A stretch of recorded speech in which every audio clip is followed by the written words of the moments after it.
ಸೊಸೆ ಬಂದು 1 ವರ್ಷದಾಗ ನನ್ನ ಮಗ ಬ್ಯಾರಿಯಾದ ಈ ಒಂದು ಹಾಡನ್ನ ಹಾಡೋದಕ್ಕೆ ಬರ್ತಾ ಇದ್ದಾರೆ ಮಾರಣ್ಣ ಆನ್ ಸ್ಟೇಜ್ ಪ್ಲೀಸ್.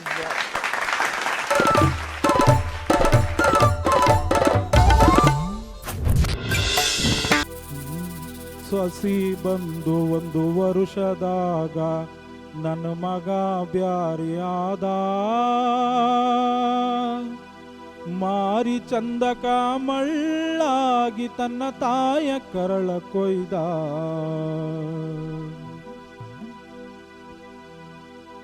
ಸೊಸಿ ಬಂದು 1 ವರ್ಷದಾಗ ನನ್ನ ಮಗ ಬ್ಯಾರಿಯಾದ ಮಾರಿ ಚಂದಕ ಮಳ್ಳಾಗಿ ತನ್ನ ತಾಯ ಕರಳ ಕೊಯ್ದ.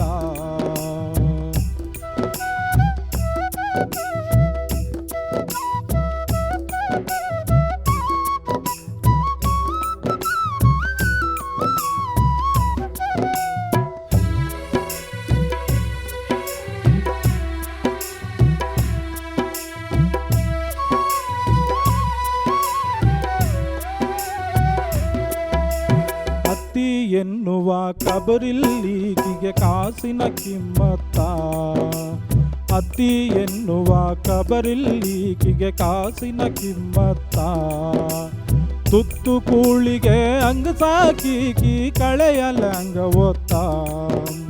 ತುತ್ತು ಕೂಳಿಗೆ ಅಂಗ ಸಾಕೀಕಿ ಕಳೆಯಲ ಅಂಗ ಒತ್ತ. ಯಾರಿಗೆ ಅಂದರೆ ಏನಾಗುವುದು ನನ್ನ ದೈವ ಕೆಟ್ಟ.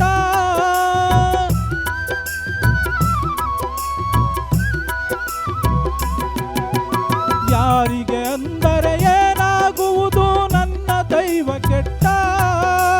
ಯಾವ ಜನ್ಮದ ಪಾಪಕ್ಕೇನೋ ದೇವರಿದನ ಕೊಟ್ಟ. ತಂಗಿ ದೇವರಿದನ ಕೊಟ್ಟ. ಸೊಸಿ ಬಂದು 1 ವರ್ಷದಾಗ ನನ್ನ ಮಗ ಬ್ಯಾರಿಯಾದ ಮಾರಿ ಚಂದಕ ಮಳ್ಳಾಗಿ ತನ್ನ ತಾಯ ಕರಳ ಕೊಯ್ದ.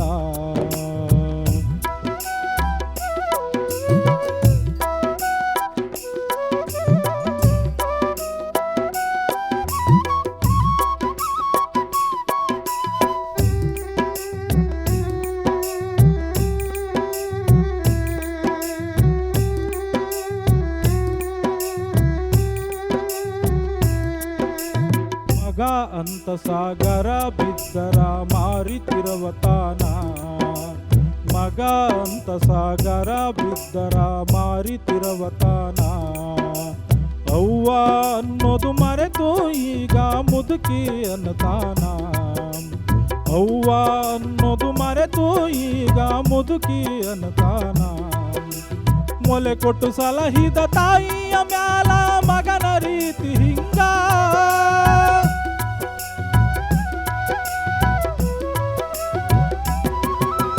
ಮೊಲೆ ಕೊಟ್ಟು ಸಲಹಿದ ತಾಯಿಯ ಮ್ಯಾಲ ಮಗನ ರೀತಿ ಹಿಂಗ. ಹುಟ್ಟು ಹಾಕಿ ಒಳೆ ದಾಟಿದ ಮ್ಯಾಲ ಅಂಬಿಗನ ಮರೆತಾಂಗ. ತಂಗಿ ಅಂಬಿಗನ ಮರೆತಾಂಗ. ಸೊಸಿ ಬಂದು 1 ವರ್ಷದಾಗ ನನ್ನ ಮಗ ಬ್ಯಾರಿಯಾದ ಮಾರಿ ಚಂದಕ ಮಳ್ಳಾಗಿ ತನ್ನ ತಾಯ ಕರಳ ಕೊಯ್ದ. ಮಾರಿ ಚಂದಕ ಮಳ್ಳಾಗಿ ತನ್ನ ತಾಯ ಕರಳ ಕೊಯ್ದ. ಮಾರಿ ಚಂದಕ ಮಳ್ಳಾಗಿ ತನ್ನ ತಾಯ ಕರಳ ಕೊಯ್ದ.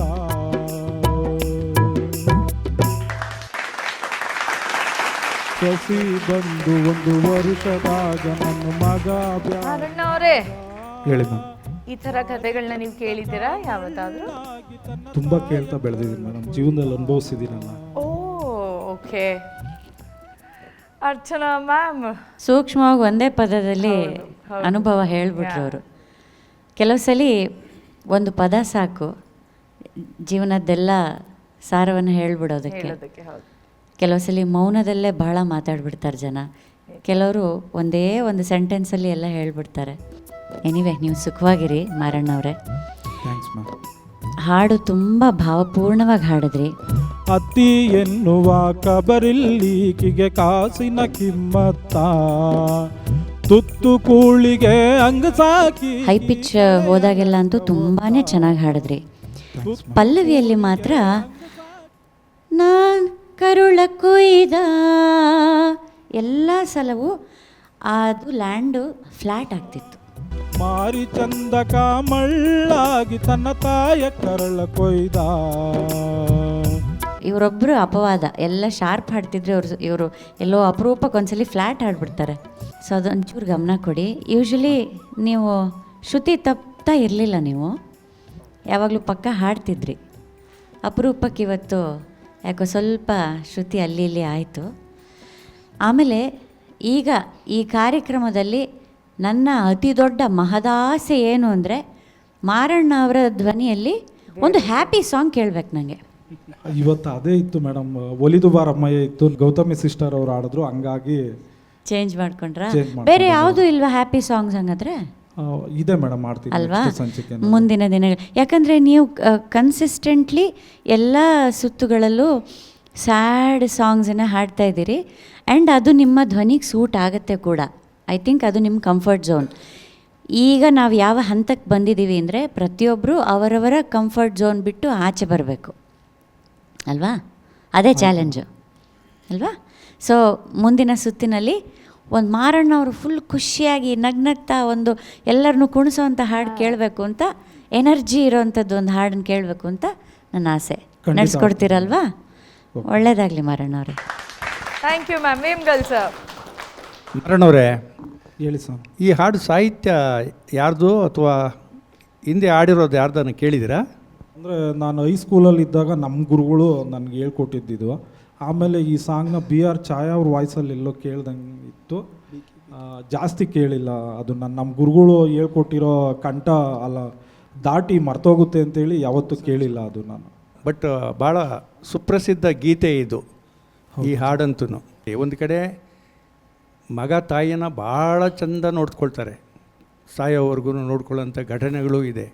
ಆದರೆ ಇಲ್ಲಿ ಸೊಸೆ ಬಂದ ಮೇಲೆ ಉಲ್ಟಾ ಆಗೋಂಥ ಕೇಸುಗಳು ಆಗ್ತವೆ ಅಂತ ನಿಮ್ಮ ಈ ಹಾಡಿನ ಮುಖಾಂತರ ಗೊತ್ತಾಗ್ತದೆ. ಅದು ನಿಜವೂ ಕೂಡ ಅದು. ಆದರೆ ಸಮಾಜಕ್ಕೆ ಇವೆಲ್ಲ ಗೊತ್ತಾಗಬೇಕು, ಗೊತ್ತಾದ್ರೇ ಬದಲಾವಣೆ ಸಾಧ್ಯ ಅಂತ ಅಂದ್ಕೊಳ್ತೀನಿ. ಮೇಡಮ್ ಹೇಳಿದಾಗ ಹೊಸ ಹೊಸ ಗೀತೆಗಳು ನಿಮ್ಮ ಕಂಠದಲ್ಲಿ ಬರಲಿ. ಖಂಡಿತ ಸರ್. ನಂದು ಅದೇ ಆಸೆ. ಧನ್ಯವಾದಗಳು ನಿಮಗೆ. Thank you sir. Raju sir. ಇದೊಂದು ಜನಪದ ಶೈಲಿಯ ಗೀತೆ. ಹಾಡಬೇಕಾದ್ರೆ ಹಾಡಿನ ಬಗ್ಗೆ, ಹಾಡಿನ ವಿಚಾರಗಳ ಬಗ್ಗೆ ಭಾಳ ಚೆನ್ನಾಗಿ ಹೇಳಿದ್ದಾರೆ ಮೇಡಮ್. ಸಾಹಿತ್ಯ ಕೂಡ ಭಾಳ ಮುಖ್ಯ ಅಲ್ವಾ? ಮಗ ಅಂತ ಸಗರ ಬಿದ್ರಿ ಅಂತ ಏನು ಹೇಳಿದ್ರಿ ಅಲ್ವಾ? ಹೌದೌದು. ಮಗ ಅಂತ ಸದರ ಬಿದ್ದರೆ, ಸದರ ಕೊಟ್ಟರೆ ಮಾರಿ ತಿರುವುತಾನ, ಅವ್ವ ಅನ್ನೋದು ಮರೆತೋಗೀಗ ಮುದುಕಿ ಅಂತಾನ. ಇದು ಸಾಹಿತ್ಯ. ಆಮೇಲೆ ಪರವಾಗಿಲ್ಲ, ಜನಪದ ಭಾಷೆಯಲ್ಲಿ ಮಾರಿ ಚಂದಕ ಮಳ್ಳಾಗೆ ಅನ್ನೋದು ತಪ್ಪೇನಿಲ್ಲ. ಮರುಳಾಗೆ ಅನ್ನೋದು ಮಳ್ಳಾಗೆ ಅಂತ ಹೇಳ್ತೀರಿ, ಅದೇನು ತಪ್ಪೇನಿಲ್ಲ. ನೀವು ನಿಮ್ಗೆ ತುಂಬ ಇಷ್ಟವಾದ ಸಿಂಗರ್ ಯಾರು? ಯಾರಿಗಾರು ಇರ್ತಾರಲ್ವ, ನಮಗೆ ಇಷ್ಟವಾದ ಸಿಂಗರು ಇಂಥವ್ರು ಅಂತ ಹೇಳಿ. ಸಿನಿಮಾದಲ್ಲಿ ಆಗ್ಬೋದು, ಎಲ್ಲಾದರೂ ಆಗ್ಬೋದು. ನನಗೆ ಇಷ್ಟವಾದಂಥ ಸಿಂಗರು ಚಿತ್ರ ಮ್ಯಾಮು. ಅವತ್ತಿಂದಲೂ ಕೂಡ ಫಾಲೋ ಮಾಡ್ತಾ ಬಂದಿದ್ದೀನಿ. ಮತ್ತು SPB ಸರ್. ಅವ್ರು ಯಾರಿಗಿಷ್ಟ ಇಲ್ಲ ಹೇಳಿ ಅಲ್ವಾ? SP ಸರ್ ಹಾಡುಗಳನ್ನೆಲ್ಲ ಕೇಳಿದ್ರಲ್ವ? ನಮ್ಮ ಅರ್ಚನಾ ಮೇಡಮ್ ಕೂಡ ಇಷ್ಟ. ಅವರು ತಪ್ಪು ತಿಳ್ಕೊಂಡ್ರೆ ಕಷ್ಟ. ಅರ್ಚನಾ ಮೇಡಮ್ ಕೂಡ ಇಷ್ಟ, ತಪ್ಪು ತಿಳ್ಕೊಂಡ್ರೆ ಕಷ್ಟ. ರೈಮಿಂಗ್ ಎಲ್ಲ ಹೇಳ್ತಾ ಇದ್ದಾರೆ. ರೈಮಿಂಗ್ ವರ್ಡಲ್ಲಿ ನೋಡಿ ಹೆಂಗೆ ಹೇಳ್ತಾರೆ. ಚಿತ್ರ ಮೇಡಮ್ ನನಗೂ ಇಷ್ಟ, ಅದಕ್ಕೆ ನನ್ನ ಮಗಳ ಹೆಸರು ಚಿತ್ರ ಅಂತ ಇಟ್ಟಿರೋದು ನಾನು. ನಂಗೆ ಭಾಳ ಇಷ್ಟ ಅವರು. SP ಸರ್ನ ಕೇಳಿದ ಮೇಲೆ ನಿಮ್ಗೆ ಅನಿಸ್ಲೇಬೇಕು, ಏನು ಅವರಲ್ಲಿ ಏನು ಕಂಡಿದ್ದೀರಿ? ಯಾವುದೇ ಒಬ್ಬರು ನಟರಾಗಿರ್ಬೋದು, ಅವರ ಆ ನಟರ ಒಂದು ಕೇಪಬಿಲಿಟಿ ಏನಿರುತ್ತೆ ಅದಕ್ಕೆ ತಕ್ಕಂತೆ ಆಡ್ತಾರೆ, ಅವ್ರಿಗೆ ಮ್ಯಾಚ್ ಆಗೋ ಥರ. ಅದು ಪಾಯಿಂಟು ಅದು. ಆಮೇಲೆ ಅವ್ರಿಗೆ ನೀವು ಜನಪದ ಕೊಟ್ಟರು ಹಾಡ್ತಾರೆ. ಯಾವ್ದು ಹಾಡಿಲ್ಲ ಹೇಳಿ ಹೋಗಲಿ? ಹೌದು ಸರ್. ಯಾವ ಪ್ರಕಾರ ಹಾಡಿಲ್ಲ ಹೇಳಿ ಅಲ್ವಾ? ಅವ್ರನ್ನ ನೀವು ಮಾದರಿಯಾಗಿ ಇಟ್ಕೊಂಡ್ಮೇಲೆ ನಾವು ಆ ದಾರಿಲಿ ಏನಾದರೂ ಪ್ರಯತ್ನ ಮಾಡಬೇಕಲ್ವಾ? ಅದು ನಿಮ್ಮಿಂದ ನಾವು ಎಕ್ಸ್ಪೆಕ್ಟ್ ಮಾಡ್ತಾ ಇದ್ದೀವಿ ಅಲ್ವಾ? ಖಂಡಿತ ಸರ್. ಮೇಡಮ್ ಹೇಳಿದ್ದದೆ, ಬೇರೆ ಬೇರೆ ಥರದ ಹಾಡುಗಳನ್ನ ಹಾಡಬೇಕು, ನಾವು ಕಾಯ್ತಾ ಇದ್ದೀವಿ ಅದಕ್ಕೆ. ಓಕೆ ಮಾರಣ್ಣ ಅವರೇ, ಮುಂದಿನ ಸಂಚಿಕೆಯಲ್ಲಿ ನೀವು ನಮ್ಮ ಎಲ್ಲರನ್ನೂ ಡಾನ್ಸ್ ಮಾಡಿಸ್ತೀರಾ ಅಂತ ನಾನು ಡಾನ್ಸ್ ಮಾಡೋದಕ್ಕೆ ರೆಡಿಯಾಗಿ ಬರ್ತೀನಿ. ಹಾಗಾಗಿ ನೀವು ಫುಲ್ ಹ್ಯಾಪಿ ಸಾಂಗ್ ಹಾಡಬೇಕು. ಖಂಡಿತ.